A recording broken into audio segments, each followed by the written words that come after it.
Hey, I'm Julian. I'm an undergraduate here at Columbia University. I study political science, and on campus I also serve on the executive board of United Nations Columbia.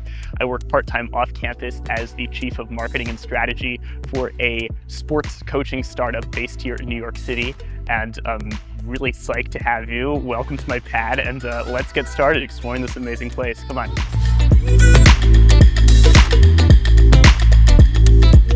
So I wake up at 5:30 and I'm get ready to campus here by 6. And from about 6 to 10, I work pretty consistently on studying for tests, writing papers, doing the readings.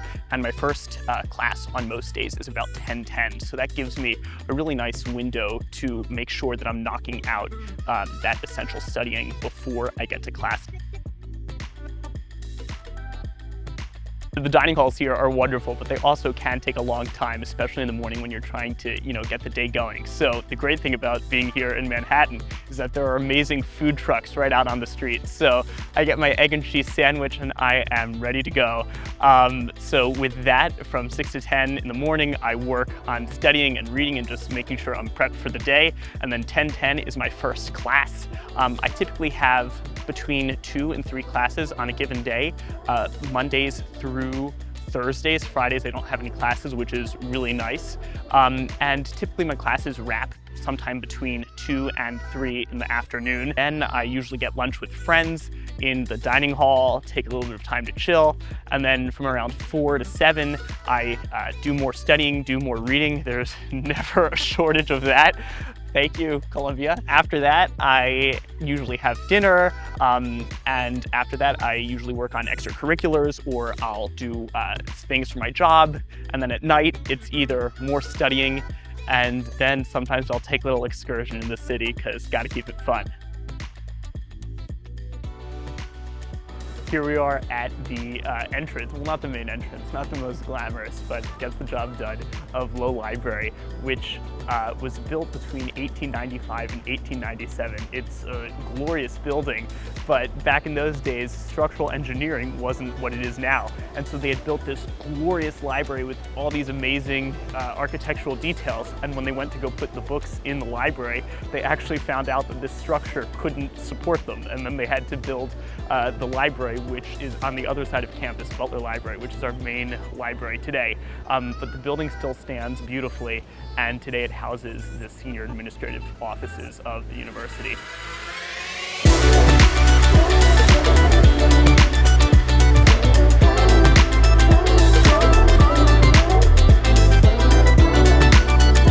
You know what they say, no one roars like a Columbia lion.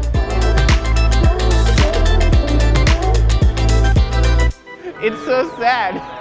Oh my gosh. Oh, I was gonna reply to you. Oh my gosh.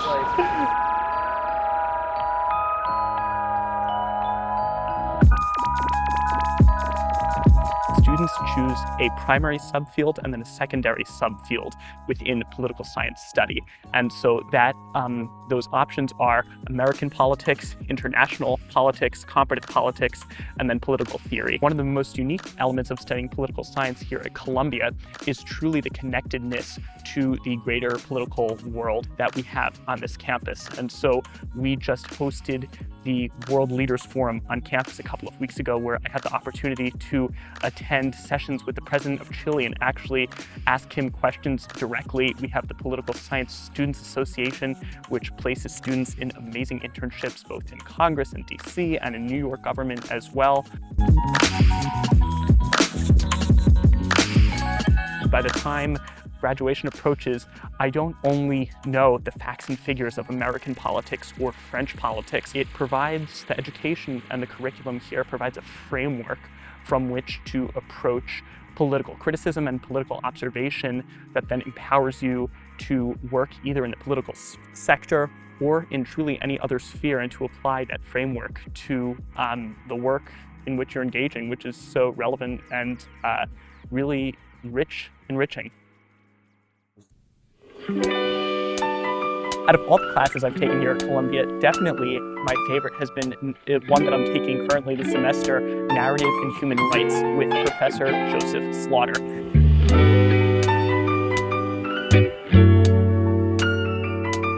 Staying very true to the interdisciplinary nature that defines Columbia.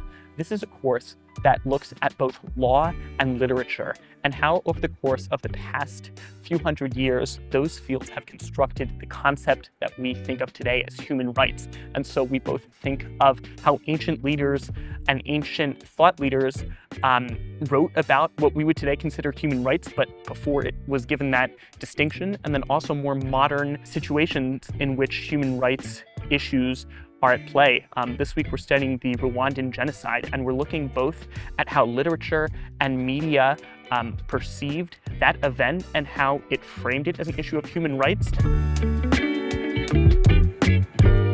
I'll tell you that Professor Slaughter, who teaches that course, serves as the executive director of the Institute for Human Rights here at Columbia. And the opportunity to walk into his office, he has an open door policy. And so late at night, sitting in there, having discussions with him, and then after class, continuing the discussion about what we were studying in the dining hall, grappling with whether some right should be bestowed on people based on various factors. It's enriching, it's enticing, and it's just really a perfect blend, not only of a legal and historical point of view, which I so need, but also a modern take. And it's that synthesis that I found in every course at Columbia, which is refreshing and which is empowering. So here we are in a courtyard on the east side of campus. The word university comes from Latin, comes from the word universitas, or in late Latin, universis, which means the whole. And I say that because Columbia truly encompasses the whole, which is truly one of the main reasons why I was attracted to Columbia, in addition, of course, to the academic program. Sometimes you'll hear about schools that, that's a party school, or that's a frat school, or all the social life is tied to the football games, or all of it's tied to the arts. And those are all wonderful things if you're looking for that. But in terms of Columbia's uniqueness, it really does encompass the whole cornucopia of social and extracurricular portals one may want to take advantage of during their undergraduate years. And the great thing is, if you walk by this courtyard, so many different Columbia students actually do participate in the whole range of opportunities that are offered here. There is a plethora of opportunities here in the city to gain both internship experience and work experience with many different companies, both established and new. And through those experiences, which you can have during the summer and sometimes also during the school year, although class and coursework tends to get quite heavy. But through these experiences, you can start to think about what type of company, what type of firm, what type of organization could I see myself in. I work as the Chief of Marketing and Strategy for a sports coaching startup based here in New York City. And in that role, I spearhead the marketing campaign, and I look at analytics, and I develop strategy to reach a wider range of customers, and I lead a team that's also engaged in this sort of work.